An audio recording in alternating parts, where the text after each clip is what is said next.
Miguel Vargas y voy a explicar el análisis hacia el Renacimiento italiano y la vida de Leonardo da Vinci. El Renacimiento italiano fue una época que tuvo lugar entre los siglos XVI y XVII. Surgió un claro interés por las enseñanzas humanistas, y los pensamientos que se hallaban aquí eran más o menos relacionados al antropocentrismo, el racionalismo, el pensamiento científico, la secularización de la sociedad, el arte y la literatura. Características de la época incluían la imitación de la arquitectura y escultura de Grecia y Roma, la realización de una belleza ideal, la búsqueda de la serenidad y el equilibrio, la creación de obras cuya claridad y perfección eran exigidas por la razón. Es una época narrativa porque expone historias y sucesos, es realista, ya que se usan muchas figuras de humanos de los animales y objetos inanimados que son reproducidos con mucho detalle. Los cuadros se representan con la perfección geométrica y se utiliza mucho el cuerpo humano desnudo para representar la vida orgánica. En cuanto a la vida del artista, Leonardo da Vinci se desarrolló en el Renacimiento, entre dos posturas que estaban vigentes: las artes liberales, trivium, en donde se encontraba la gramática, la retórica y la dialéctica, las artes liberales, y las artes liberales quadrivium. Aquí se hallaba la astronomía, la geometría, la diamétrica y la música, además que las artes mecánicas. Los artistas en sí reclamaban mejor consideración, es algo que Leonardo quiso demostrar. No todos los artistas podían vivir de su obra, ya que varios eran relacionados con la pobreza, y aunque tenías talento, era muy difícil que te eligieran y puedas destacar. Leonardo da Vinci fue un polímata. Del siglo XV al XVI, era un hijo legítimo de un abogado florentino, que no le permitió conocer a su madre, que era una campesina. Nació en Florencia, Italia, el 15 de abril de 1452 y murió el 2 de mayo de 1519 en Francia. Es conocido por su talento como pintor, ingeniero e inventor. Con respecto a su carrera de artista, se desenvuelve gran parte en Florencia, como en ciudades italianas, y Roma. Se crió como hijo único. Estudió en el taller de Andrea del Verrocchio durante 6 años aprendiendo los principios del arte. En 1432 se presentó entre Ludovico Sforza en Milán, donde su corte quedaría 17 años para experimentar otros campos en los que destacó. Durante su vida varió entre estos lugares y terminó en Roma y Francia. Leonardo da Vinci se destacó por ser muy diverso, experimentando nuevas técnicas como el sfumato para perfeccionar y combinar conocimiento científico con expresión artística. Tiene múltiples y diferentes intereses en diversas materias de estudio: la música, la literatura, la zoología, la anatomía humana, la geología, la astronomía, la hidráulica, la aerodinámica, la botánica, la arquitectura, la física y la ingeniería. Gracias a esta experimentación, reflexionó que la ciencia y el arte se pueden llevar de la mano. Varios de sus trabajos quedaron en teorías o planos incompletos dado esta extensión de su campo. Sus obras en sí, en cuanto a su desarrollo artístico y la obra pictórica que realizó, fueron composiciones muy estudiadas, buscando la perfección del dibujo y con cierto halo del misterio. Introdujo la técnica del esfumato, prescindir los contornos nítidos de la pintura de quattrocento y difuminar los perfiles, envolviendo las figuras en una especie de neblina característica. Leonardo autorizó su concepción del arte pictórico como imitación de la naturaleza, en un tratado de pintura que solo sería publicado el siglo XVII. La obra pictórica de Leonardo da Vinci ha hecho que se destaque como el gran maestro del Cinquecento. Las mejores conservadas son la Anunciación, la Virgen y las Rocas, la Santa Cena, la Virgen y Santa Ana, la Virgen y Santa Ana, la Adoración de los Magos, el retrato de Ginevra Benci, pero los más célebres son la Última Cena y la Mona Lisa. Las aportaciones de Leonardo en el arte de diseño fueron en sí fueron hechas por su interés a diferentes aspectos de la vida. Sus apuntes dieron una gran mirada nueva a la época de Renacimiento que vivía y cómo él buscaba revolucionarlo. Contienen incursiones en otros terrenos artísticos como la música o la literatura. Según el criterio de Leonardo, no debería que existe separación entre el arte y la ciencia. Sus investigaciones fueron dirigidas de forma preferente hacia temas como la anatomía humana, la zoología, la geología, la astronomía, la física o la ingeniería. Se replantearon el diseño de la tipografía, la maquetación, la ornamentación, las ilustraciones y hasta el diseño global del libro. Leonardo le dio un nuevo enfoque al arte. Sus diseños eran arquitectónicos, orgánicos y naturistas. Basó su estilo en la experimentación, un nuevo estilo de clasismo caracterizado por lo monumental y estético. Da Vinci describió y dibujó a fondo los mecanismos. Integró principios orgánicos y metabólicos en sus diseños arquitectónicos y urbanísticos. Encontró ritmos ondulatorios del agua, la tierra, la luz y el sonido. Buenos días, profesora. Mi nombre es María Gracia y el día de hoy voy a estar haciéndole el análisis de la obra de Hombre Vitruvio. Para comenzar, debemos mencionar que esta obra fue realizada por el pintor renacentista Leonardo da Vinci en 1490, basada en el trabajo del arquitecto romano Marco Vitruvio Polión. Está hecha en una superficie de 34,4 centímetros por 25,5 centímetros a base de pluma y de tinta, en uno de los cuadernos, o bueno, mejor dicho, diarios de este artista. Y actualmente está esta obra está en la galería de la Academia de Venecia, pero alrededor de cada 10 años solamente se muestra al público por motivo de conservación. Bueno, siguiendo con el análisis, Leonardo presenta el cuerpo de un hombre desnudo en dos posiciones y estas dos posiciones están enmarcadas en dos figuras. La primera sería el círculo y la segunda que lo acompaña sería el cuadrado. En el análisis, Leonardo presenta el cuerpo de un hombre desnudo en dos posiciones y estas dos posiciones están enmarcadas en dos figuras. La primera sería el círculo y la segunda que lo acompaña sería el cuadrado. Leonardo da Vinci presenta su estudio del canon de proporciones humanas, que ese es otro nombre que se le conoce al hombre Vitruvio. Como ya sabemos, canon significa regla, y lo que el artista determinó acá fueron las reglas que se consideraban para el estudio del cuerpo humano. Y en base a este canon, lo que se hacía era juzgar la armonía y la belleza de las personas en esa época. Solamente 3 canos trascendieron a la historia y fueron de Polícleto, Praxíteles y del arquitecto romano ya mencionado Marco Vitruvio Polión, en la cual Leonardo se inspira para hacer esta obra.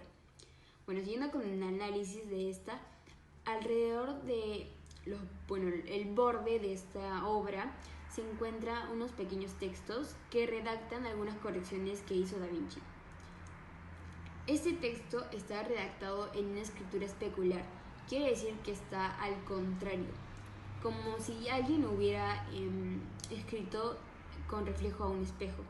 Pero esto sucede, o bueno, podemos decir que esto pasa ya que Leonardo da Vinci era ambidiestro.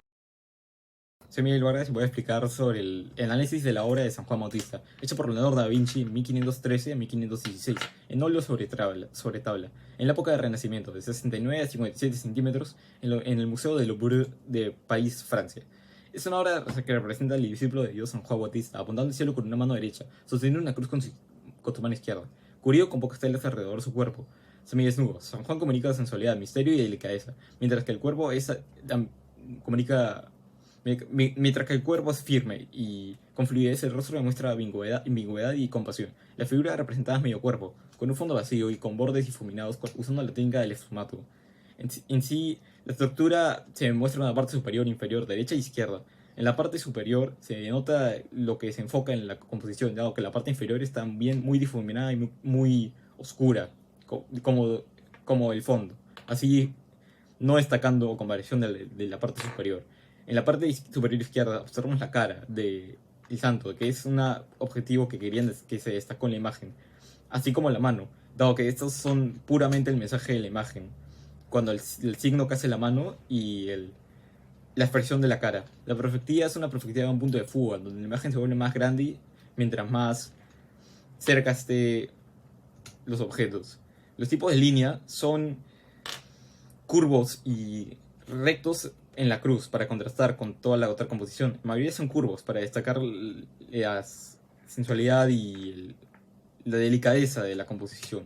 Los planos y la profundidad, existen unos cuantos planos. El primero, donde está el brazo apuntando hacia arriba, luego está la cara y luego ya vienen planos secundarios como las telas y el fondo. En cuanto a la valoración tonal, es una valoración tonal que recae cerca del 7 del 8 porque es una composición muy oscura. Las sombras se encajan en la clave alta del 8 al 9 y la iluminación entre el 3 y el 4, en cuanto a este esquema de valoración tonal que muestro en pantalla. Los colores son guiados al amarillo y al verde. Cuentan con variaciones de color y saturación entre colores cálidos, fríos y cálidos. En sí se utiliza más que nada colores cálidos, y se utilizan colores apagados en la mayoría de la composición, e intensos para las sombras. De esta manera se destaca el personaje de la imagen. Asimismo, una composición que tiene una paleta de colores fijas y mucha variación de tono de color. En sí, sobre la obra, usó su discípulo Giacomo Caprodi, según concluye investigaciones del Comité Nacional de la Valorización de Bienes Históricos, Culturales y Ambientales de Italia.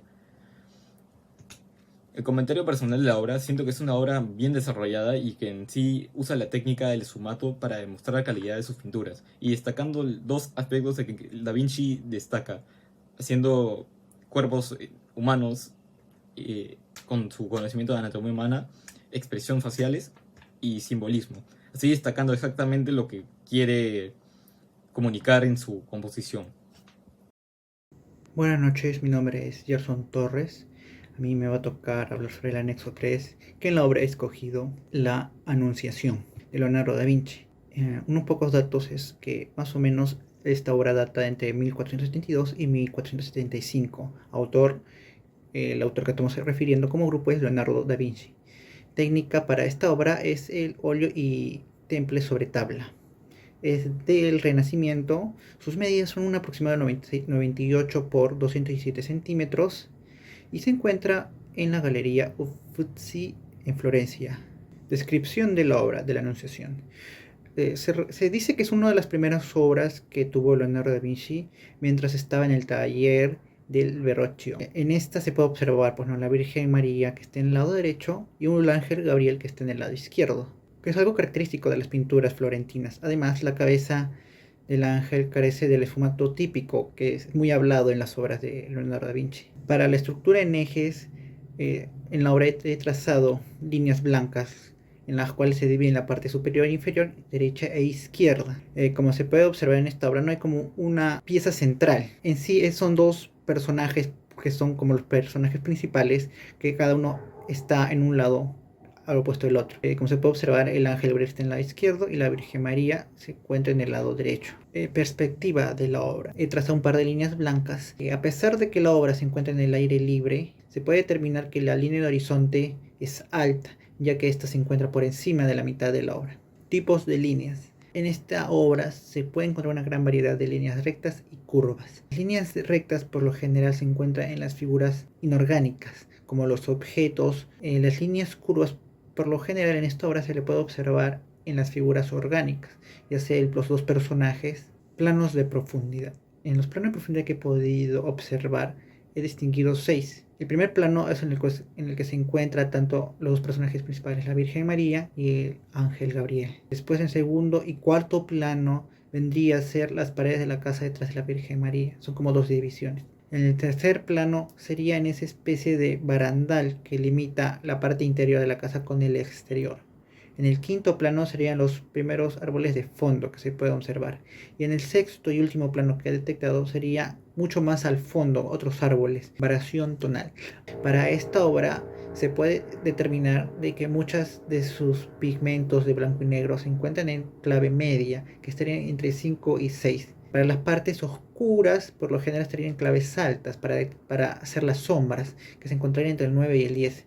Y ciertas partes blancas estarían en una clave baja, que estaría entre 1 y 2. Color. En esta obra he extraído colores tanto cálidos como fríos, que son más o menos entre rojizo y azulado respectivamente. Además, estos colores están muy desaturados. Sobre la obra Anunciación de Leonardo da Vinci, en esta obra se representa el tema de la Anunciación, como el mismo nombre indica.